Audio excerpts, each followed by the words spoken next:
हमेशा से देखते हैं कुछ चीज़ों को हम फॉर ग्रांटेड ले लेते हैं और अपनी सेहत के बारे में इतना ध्यान नहीं देते हैं। हमारा लाइफस्टाइल वैसा होता जा रहा है, जो खुराक हमें मिलती है, जो हम बेवक्त खाने को जो मिलता है हम खाना शुरू कर देते हैं। हम ये ध्यान नहीं देते हैं कि इसके बाद हमारी सेहत को कितना नुकसान पहुँच सकता है।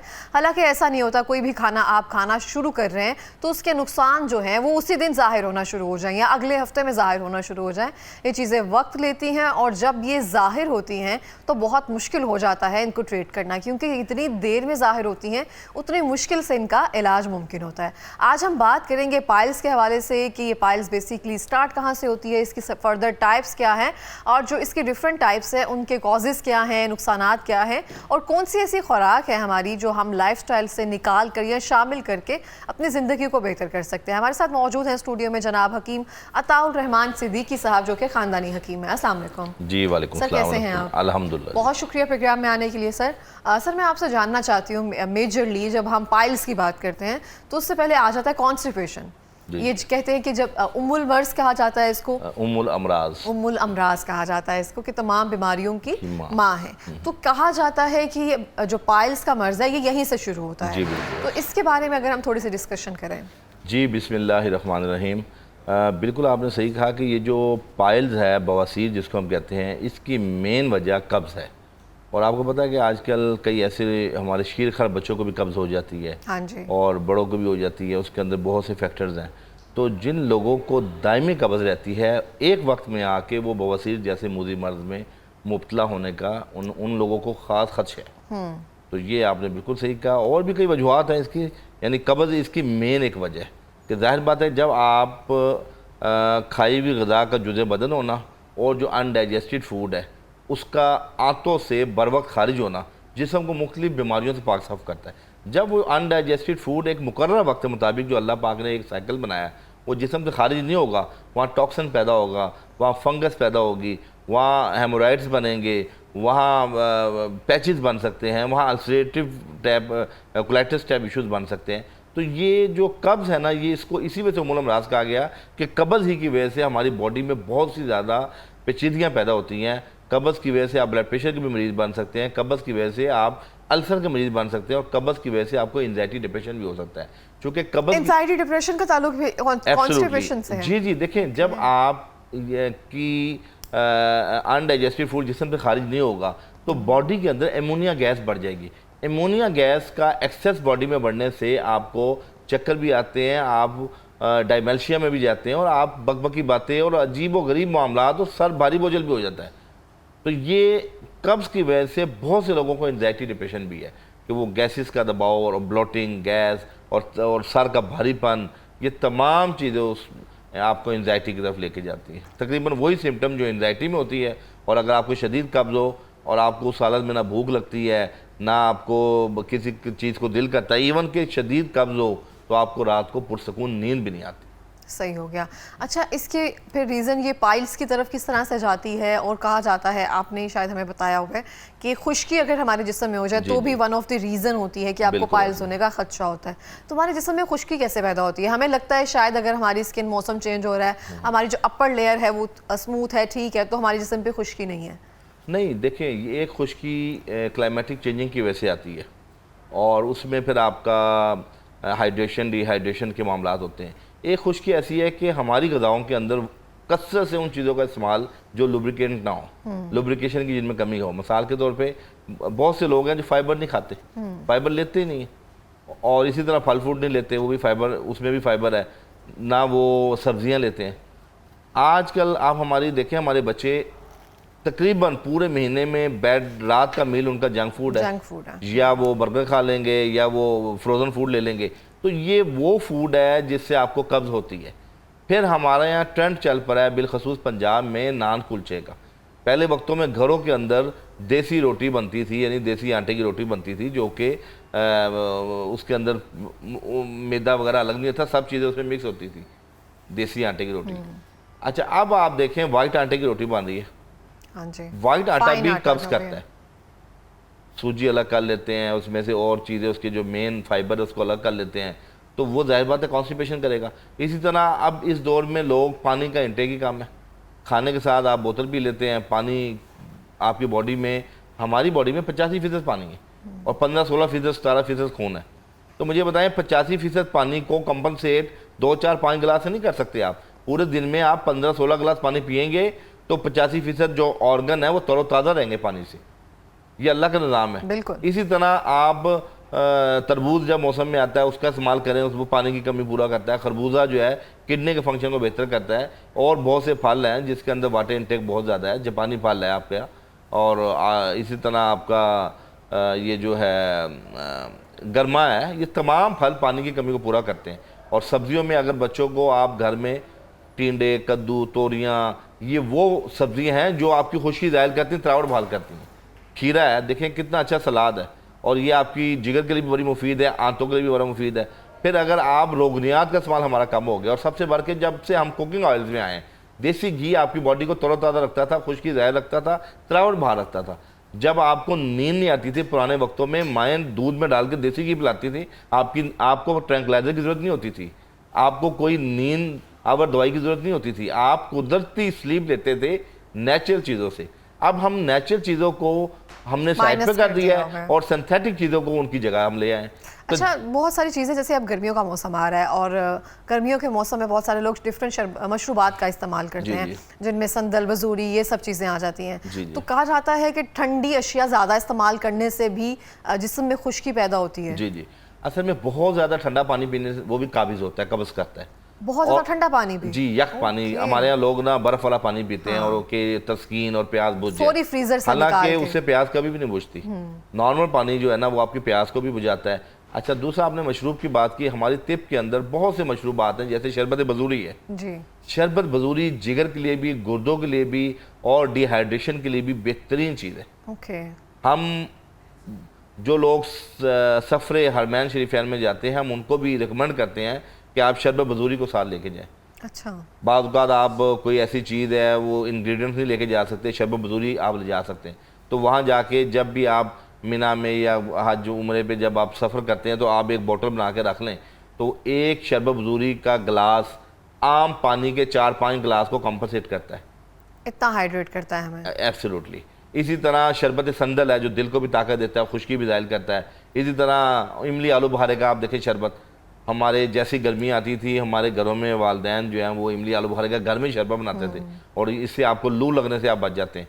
आजकल जो देखें जो पंजाब में गर्मी पड़ रही है, कितनी ख़तरनाक गर्मी है, और इस गर्मी में अगर आप कुदरती मशरूबात का इस्तेमाल करेंगे तो यकीनन आप गर्मी के जो मूज़ी अमराज हैं उनसे बचेंगे। बिल्कुल इस तरह से। अब हम आते हैं जो इसकी फर्दर टाइप है, पाइल्स के अलावा फिस्टुला और फिशर। जी जी, ये बेसिकली क्या हैं और ये नेक्स्ट स्टेजेस हैं या क्या है? नहीं, ये बेसिकली जिस तरह हर चीज़ की कोई स्पीशीज़ होती है ना, तो ये बीमारियों के अंदर भी बाज़ औक़ात उससे रेलिवेंट कुछ चीज़ें होती है। मिसाल के तौर पे जो पाइल्स है ना वो बवासीर है, और जो फिशल है वो कट्स होते हैं। यानी मकद एनस के इर्द गिर्द कट्स बन जाते हैं खुश्की की वजह से। ये बिल्कुल डिफरेंट चीज़ है। और पाइल्स के अंदर क्या होता है, ब्लीडिंग भी होती है और हेमोराइड्स भी होते हैं, मस्से भी होते हैं। और बाद औक़ात ऐसे जैसे अंगूर के गुच्छों की तरह जो मस्से हैं वो मकद से बाहर, और कुछ इंटरनल पाइल्स में हेमोराइड्स अंदर भी होती हैं। और बल्कि मैं ये समझता हूँ कि मोर देन 70% लोगों को इनर जो है ना वो हेमोराइड्स होती हैं, और एक वक्त के बाद जब वो एग्रीवेट होती हैं तो वो आउटर जो है ना वो गुच्छे बन जाते हैं। सही हो गया। तो और तीसरी चीज़ मैं अर्ज़ कर दूं, फिस्टुला का आपने जिक्र किया। फिस्टुला ये होता है कि हमारे एनस रूट से 2 इंच या 1 इंच ऊपर नीचे हट के एक अलग से मुंह बन जाता है मकद, अलग से फोड़ा बन जाता है, सुराख बन जाता है, जहाँ से आपका बॉडी का रद्दी मादा रिश्ता है। और तीनों चीज़ों में जो सबसे ख़तरनाक चीज़ है वो फिस्टुला है। सही हो गया। अच्छा, कौन सी ऐसी खुराक हमें अपनी लाइफस्टाइल में शामिल करनी चाहिए जिससे हम कॉन्स्टिपेशन या पाइल्स जैसे मर्ज से दूर रहें? क्योंकि खुराक में हमारी मसाला जात और ये सब चीज़ें, जंक फूड तो ऑब्वियसली बहुत ज़्यादा है, तो अब हेल्दी डाइट, फाइबर, या कौन सी ऐसी चीज़ें हैं अगर इसको आप डिवाइड कर दें नाश्ते में, दोपहर में और रात में, तो हमें आइडिया हो जाए? जी बिल्कुल। सुबह नाश्ते में जिन लोगों को पाइल्स है, ये हेमोराइड्स हैं, इससे जो भी इससे फैमिली से रेलिवेंट जो डिजीज़ है, अगर वो किसी इस भी बीमारी में मुब्तला हैं, सुबह नाश्ते में जौ का दलिया का इस्तेमाल करें। प्योर फाइबर है जौ का दलिया बेसिकली। अच्छा, उसमें तलबीना की शक्ल में भी इस्तेमाल कर सकते हैं कि दूध, शहद और दलिया, जो आप नबी करीम सल्लल्लाहु अलैहि वसल्लम की मरगूब गज़ाओं में से था। इसी तरह आप दोपहर में आप सब्जियों का इस्तेमाल कर लें, फल फ्रूट ले लें, सलाद ले लें। और शाम में आप कोई भी मशरूब पी लें, बजूरी का शरबत है, रात के टाइम आप 2 अदद इंजीर दूध के साथ ले लें। इंजीर कब्ज़ का भी इलाज है, इंजीर बवासीर का भी इलाज है। और सुर्ख मिर्च, तली हुई चीज़ें, नान, कुलचा, पराठा, बेकरी की चीज़ें, इनसे हत्तुल इम्कान अवॉइड करें। और जो डायबिटिक हैं वो तो जो अंजीर वगैरह है वो तो इस्तेमाल नहीं कर सकते, तो उनके लिए कोई अल्टरनेट ऐसा नुस्खा मौजूद है? जी, डायबिटीज़ पेशेंट के लिए हमारे पास कुछ अर्क ऐसे मौजूद हैं, जैसे अर्क गुलाब है, ये खुश्की भी ज़ाइल करता है, तरावड़ी भी बहाल करता है, शुगर को भी ठीक करता है, और पाइल्स के अंदर भी और जलन को भी उसकी ठीक करता है। इसी तरह अर्क कासनी है, और बहुत सी और भी कई जड़ी बूटियाँ हैं। अगर आप इजाज़त दें तो एक बार नुस्खा शेयर कर लेता हूँ। जी जी ज़रूर। हाँ, एक नुस्खा है पाइल्स के लिए, बल्कि वो तीनों में, बवासीर में, फिस्चुला में और फिशर में काम करता है।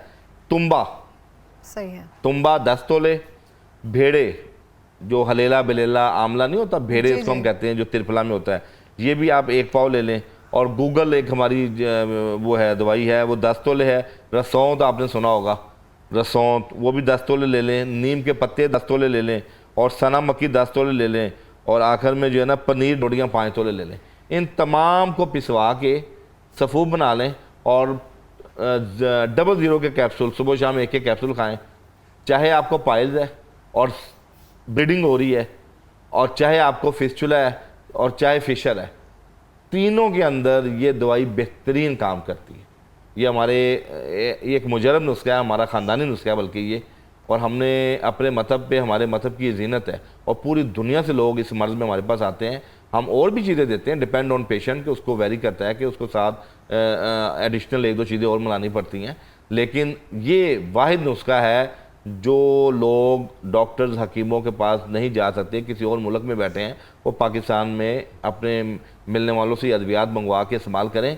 तो मैं समझता हूँ कि 1.25 माह 1.5 माह इस्तेमाल करने से, और साथ सुर्ख मिर्च, ऑयली चीज़ें और जंक फूड का परहेज़ करने से, इस पाइल्स जैसे मुज़र मर्ज़ से जो पेशेंट है वो बच सकते हैं। सही हो गया। अच्छा, जैसे कि हमें कहा फाइबर हमें अपनी खुराक में किस तरह से ज़्यादा शामिल करना चाहिए। बहुत सारे लोगों की अब एक रूटीन बन गई हुई है जो इस मर्ज़ में मुब्तला हैं कि सुबह उनको उठकर छिलका पीना होता है, छिलका का इस्तेमाल करना है, दही का इस्तेमाल करना है, किसी न किसी तरीके से बादाम रोगन का इस्तेमाल करना है। तो कौन सी चीज़ फ़ायदेमंद है और कौन सी चीज़ें हैं थोड़ी सी अवॉइड करने की ज़रूरत है? देखिए, ये सारी चीज़ें जो आपने बताई हैं माशाल्लाह मजाज के मुताबिक बेहतरीन है। मिसाल है दही, आम जिसको बलगम रेशा नहीं होता वो डेली दही इस्तेमाल कर सकता है, इस सब वो डेली इस्तेमाल कर सकता है। लेकिन जिन लोगों को साइनोसाइटिस ब्लॉक है या उनको रेशा बलगम बहुत रहता है, फ्लू रहता है, तो वो दही का इस्तेमाल अल्टरनेटिव डेज में कर सकते हैं। इस सब गोल भी आप हफ्ते में 2 दिन कर सकते हैं। लेकिन रोगन बादाम ऐसी चीज़ है जो बेड टाइम पे, गर्मी हो या सर्दी हो, बच्चा हो, जवान हो या ख़वातीन हो, उन तमाम के लिए रोगन बादाम यकसा मुफीद है। और ये इतना ज़बरदस्त ऑयल है कि आपके दिमाग से लेकर नाखून तक जो ड्राइनेस है, खुश्की है, उसको ज़ाइल करता है, और आंतों को सॉफ्ट रखता है। आंतों की जो मूवमेंट है, जिसको हम प्रेस्लेटिक मूवमेंट कहते हैं, जिसको कुव्वत दोदिया कहते हैं, उसकी मूवमेंट को धक्का देता है, और अनडाइजेस्टेड फूड बर वक्त जिस्म से खारिज होता है। तो इसका इस्तेमाल हमें किस तरह करना चाहिए? रोगन बादाम में ऐसा है कि रात को ½ टीस्पून, बच्चे टीन एज तक के ½ टीस्पून दे दें, और बड़े लोग 1 टीस्पून तक ले सकते हैं इसको डेली बेसिस पे। इसको गरम करके लेना या फिर ऐसे नो, इसको वैसे ही आप दूध पी लें, 1 कप दूध में मिला के ले लें, वैसे चम्मच से ले लें, इसका कोई ऐसा मसला नहीं। और किन चीज़ों का इस्तेमाल बिल्कुल भी नहीं करना है, कुछ चीज़ें आपको छोड़ देनी चाहिए? देखें, सबसे अहम चीज़ है जो पाकिस्तान और बिलखसूस पंजाब के लोग सुर्ख मिर्च का बड़ा कसरत से इस्तेमाल करते हैं। देगी मिर्चें, सुर्ख मिर्चें, कलर के लिए। सुर्ख मिर्च आपकी बवासीर के लिए, असल बवासीर को पैदा सुर्ख मिर्च का रही है, और सुर्ख मिर्च भी हमें खालिश नहीं मिलती, आपको पता है। अगर मैं, चूँकि हमारा हर्बल का काम है, हमें पता है कि सुर्ख मिर्च की जगह क्या बिक रहा है। तो यानी जुल्म की इंतहा हो गई। एक तो आप सुर्ख मिर्च से डाल रहे हैं, और सुर्ख मिर्च के अंदर जो चीज़ें डाल रही हैं, बाज़ औक़ात ईंटें पीस के भी मिलाई हुई हैं, तो वो आपके लिए कितनी ख़तरनाक है।